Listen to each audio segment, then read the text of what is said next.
This is an introduction to the NCL Sandbox on GitHub. The Sandbox is a collection of Verilog programs implementing null convention logic circuits. The null convention logic circuits are implemented in terms of the null convention logic threshold functions, which in turn are implemented as Verilog sequential UDPs.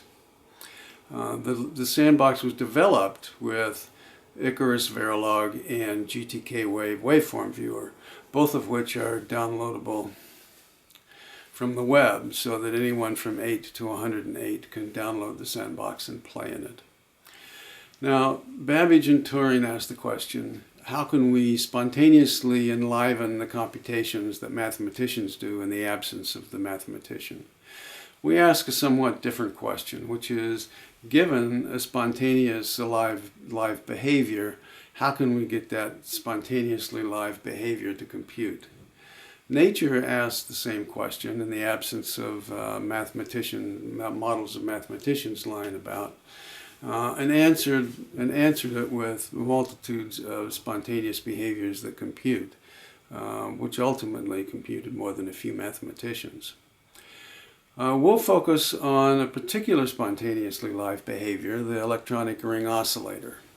And we have an oscillator up here. It's oscillating between red and blue, and it has its inversion, which inverts red to blue and blue to red.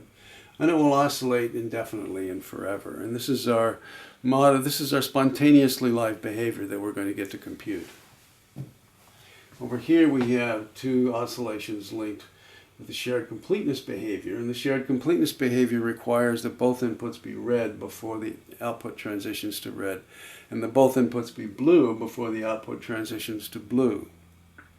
Now the shared completeness behavior synchronizes both oscillations, and you'll notice the fast oscillation up here always waits on the slow oscillation at the input to the behavior, so the slow oscillation is modulating the fast oscillation, and the two oscillations will oscillate in synchrony forever. Here we have a linear structure of oscillations linked with shared completeness behaviors. And through this structure there is a path over which wavefronts of transition will stably flow from oscillation to oscillation. And now it is this emergent behavior of stable wavefront flow of transitions that we will take and derive a model of computation from. So our first step is to redraw the picture of the oscillations to emphasize the path of stable wavefront flow. So this is the oscillations redrawn, and the path of stable wavefront flow is straight through the middle now. This is also an NCL circuit, and this is our first NCL circuit.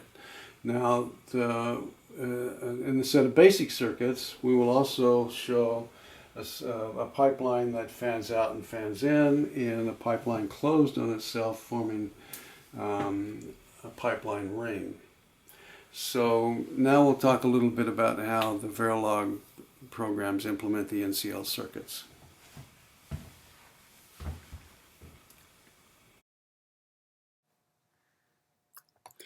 This recapitulates the introduction. This is the pipeline of linked oscillations, and this is the stable flow path through the linked oscillations. You'll notice the stable flow path is the path without the inverter, and we'll call that the flow path, and we'll call the path with the inverter the closure path, and that closes the oscillation. In other words, it's the other half of the oscillation. So this is the NCL circuit down here, drawn with the flow path straight through the circuit, and the closure paths going around the flow path in various ways to close the oscillations. And these are our three basic circuits in the basic set. So this is the NCL set of threshold functions. If you're not familiar with these, you read about them in LDD. These are the names that the threshold functions are referenced with in the Verilog code. In other words, in the NCL library, these names have the definitions, and they're the sequential UDPs. So this is our first circuit, a simple pipeline.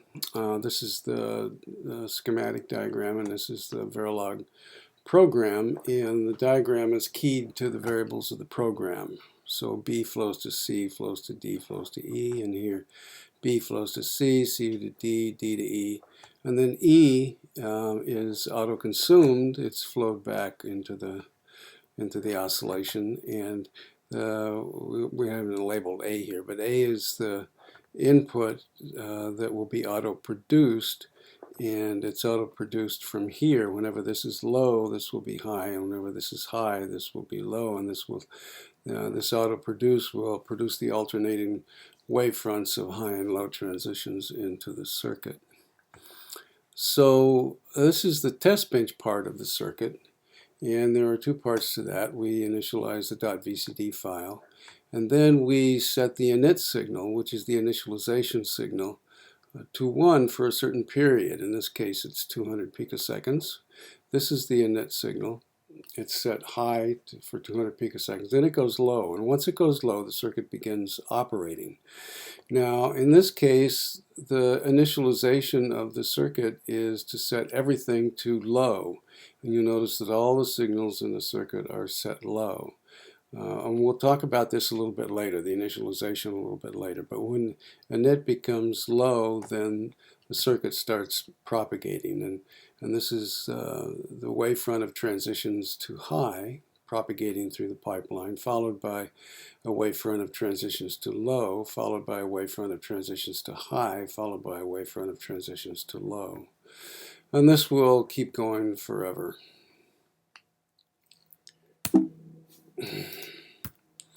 Our next circuit is the fan-out, fan-in, and it's implemented in the same way. We have the pipeline component, and we just connect the components together. Here we have B flowing to B2.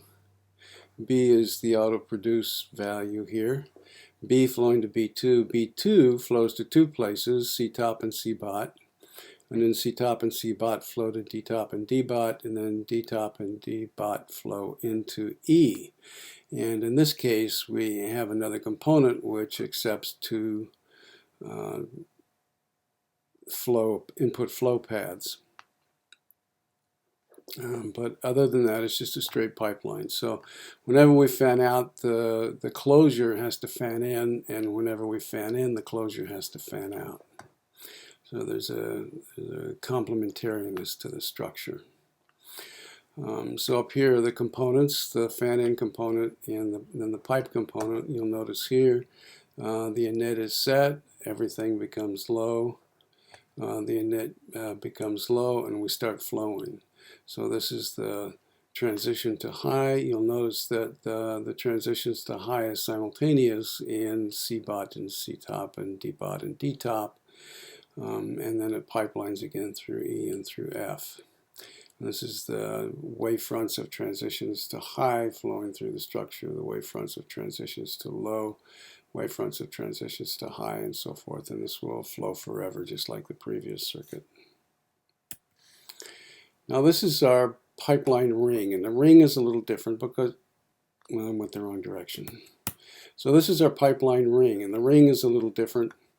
Because it doesn't have an input and an output. You can't use an auto-produce and an auto-consume. So you have to initialize transition wavefront in the ring itself. And this is what we're doing here with 2D initializes this value to high, 2N initializes this value to low. And now we have two more components, one of which initializes to low and one of which initializes to high, and then the regular components. And so now we compose our ring with the four components. Component N has A flows to B, B flows to C, C flows to D, and then D flows to A in component D, and which initializes to high. So now up here in the waveforms, you'll notice this is the init signal, and during init, decomp initializes to high and A initializes to high. So here's A and decomp, and this initializes to high. So those two start high, and then as soon as init is released, this will become high, and this will have input completeness and so forth. And we'll talk more about this initialization behavior later. But once init is released, then we start flowing wavefronts of transition to high through the pipeline, followed by wavefronts of transition to low, followed by wavefronts of transition to high, and so on forever. So this is how the pipeline is initialized. All the inverters are forced to low, and that presents low to all of the gates, and all the gates output low. So low propagates through the entire circuit. And this is the state of the circuit just prior to releasing a net. Now when we release a net, all the inverters output high. And you'll notice that this is the auto produce cycle, and this is a closure. And so there's two highs into this gate, so this gate will transition to high, and a wavefront of transitions to high will begin flowing. Okay, and you'll notice now that this transition to low, and now that this transition to low, and now the input to this is low, completely low, so the output will transition to low, and we'll start a wavefront of transitions to low following the wavefront of transitions to high. So here we have a wavefront of transitions to high propagating through the pipeline, followed by a wavefront of transitions to low.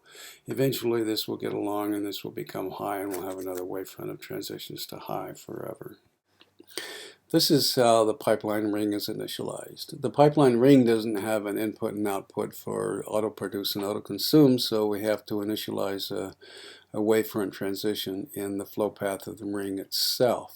And that's what we're doing here. So this gate will initialize its output to high, this gate will initialize its output to low. These inverters will initialize their output to low, and the low value will propagate through the ring and bump into this gate that's initializing the high value. You'll notice that this inverter is not initialized because this is low, this transitions to high, and that's exactly what we want here. As long as this input is mixed, the gate will will maintain its output, and the output was what it was initialized to. So this has to be high to maintain this high. You notice this is high and it inverts to low. The input here is, and so we don't have to initialize this because we want this to be low. Okay, so this is what the ring looks like immediately prior to the release of a net. So when we release a net, the inverters transition to high. We get high, high here. So this gate will transition its output to high, and we'll start flowing a wavefront of transitions to high through the flow path. Okay, so, and this will transition. You notice that this has transitioned to low, and this was always low. So now this has complete low, so this will transition its output to low. So now we have a wavefront of transitions to low following the wavefront of transitions to high through the ring. And these wavefronts will continue following each other, chasing each other's tails around the ring forever.